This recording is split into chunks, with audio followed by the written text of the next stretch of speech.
আসসালামু আলাইকুম। আমি আতকে আলম সাবা। আমি সাকারগাতি সরকারি প্রাথমিক বিদ্যালয়ের চতুর্থ শ্রেণীর ছাত্রী। আজ আবৃত্তি করছি কবি রজনীকান্ত সেনের লেখা স্বাধীনতা সুখ কবিতাটি। চলো তাহলে শুরু করা যাক।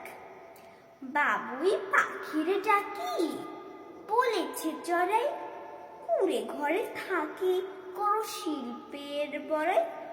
আমি থাকি মহা সুখে অট্টালিকা পরে, তুমি কত কষ্ট পাও রোদ বৃষ্টির ঝড়ে। বাবুই হাসিয়া কহে, সন্দেহ কি তাই, কষ্ট পাই তবুও থাকি নিজেরও বাসায়। পাকা হোক তবু ভাই পরেরও বাসা, নিজ হাতে গড়া মোর কাঁচা ঘর খাসা। আসসালামু আলাইকুম।